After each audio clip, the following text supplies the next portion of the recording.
오늘 말씀은 잠언 21장 15절에서 31절까지 말씀인데요. 15절에서 21절까지만 읽도록 하겠습니다. 정의를 행하는 것이 의인에게는 즐거움이요 죄인에게는 패망이니라. 명철의 길을 떠난 사람은 사망의 회중에 거하리라. 연락을 좋아하는 자는 가난하게 되고 술과 기름을 좋아하는 자는 부하게 되지 못하느니라. 악인은 의인의 속전이 되고 사악한 자는 정직한 자의 대신이 되느니라. 다투며 성내는 여인과 함께 사는 것보다 광야에서 사는 것이 나으니라. 지혜 있는 자의 집에는 귀한 보배와 기름이 있으나 미련한 자는 이것을 다 삼켜 버리느니라. 공의와 인자를 따라 구하는 자는 생명과 공의와 영광을 얻느니라. 아멘.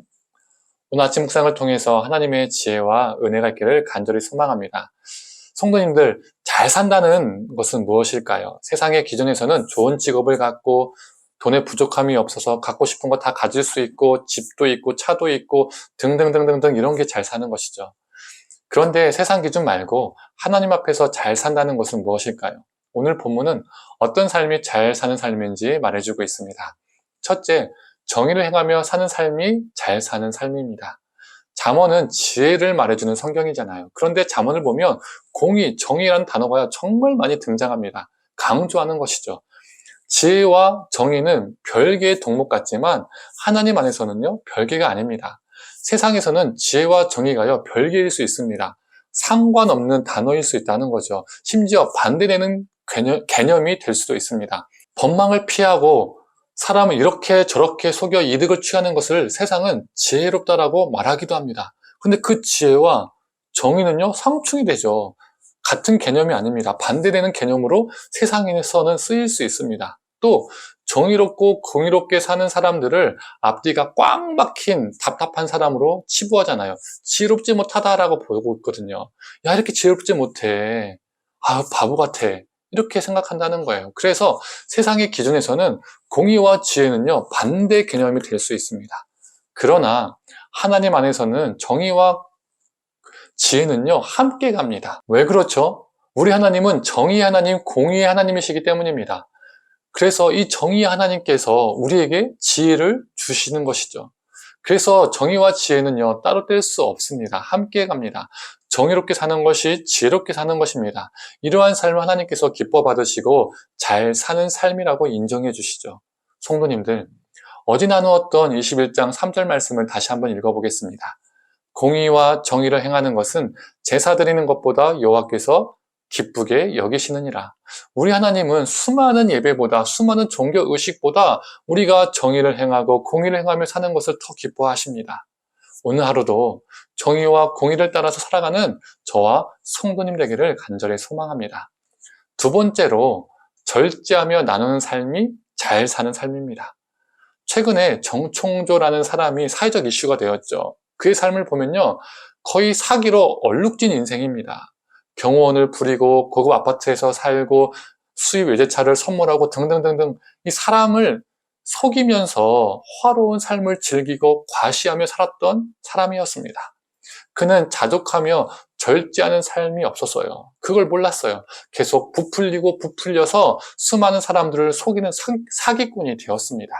그러나 오늘 본문 17절과 26절을 읽어보겠습니다. 표준 세번역으로 읽어보겠습니다.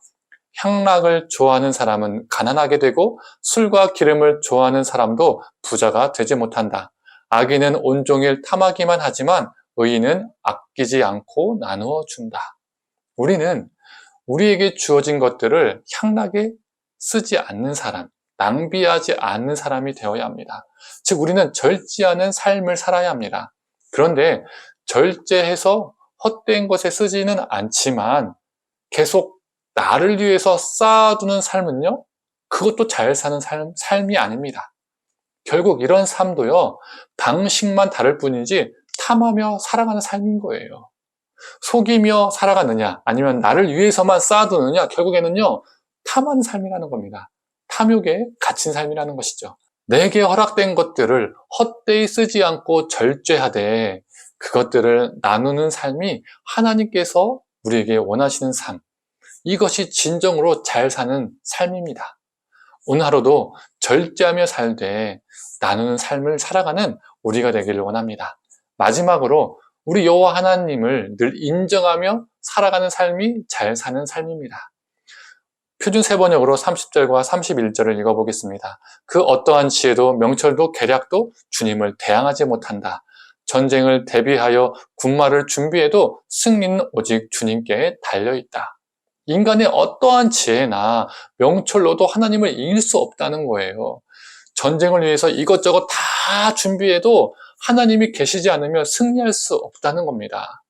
우리가 우리 인생을 위해서 이것저것 다 준비하고 계획한다 할지라도 우리 하나님이 우리와 함께 계시지 않는다면 껍데기와 같습니다. 빈 깡통인 거죠. 결국에는 우리는 스스로 무너지게 되어 있습니다. 우리 인생의 모든 것이 하나님께 달려있음을 겸손히 인정하고 그분의 도우심을 구하며 살아가는 삶이 잘 사는 삶입니다. 성도님들, 하나님을 늘 인정하며 살아가는 삶, 그래서 하나님의 정의를 행하는 삶, 그리고 절제하되 나누며 살아가는 삶을 살아가는 저와 성도님들에게를 간절히 소망합니다. 함께 기도하겠습니다. 하나님, 이 땅에서 정말 잘 살고 싶습니다. 그런데 돈 많이 벌고 떵떵거리며 살아가는 그런 삶 말고 하나님 앞에서 정말 잘 살고 싶습니다. 매 순간마다 우리 삶 속에서 하나님을 인정하며 살아가는 그 잘 사는 삶 살게 하여 주시옵소서. 하나님을 인정하기에 이 땅 가운데 하나님의 정의를 베풀며 살아가는 그 잘 사는 삶 되게 하여 주시옵소서. 하나님, 우리가 정의로우신 하나님을 믿기 때문에 하나님, 이 땅에 정말 우리가 나누며 베풀며 살아가는 존재 되게 하여 주시옵소서. 우리가 절제하는 것 좋지만 그 절제하여서 나를 위해서만 쌓아두는 것이 아니라 하나님, 이 땅에 연약하고 가난하고 아파하는 영혼들을 섬기며 살아가는 그러한 잘 사는 삶 되게 하여 주시옵소서. 하나님, 오늘도 잘 사는 하루 되게 하여 주시옵소서. 감사드리며 사랑에 많으신 예수님의 이름으로 기도드립니다. 아멘.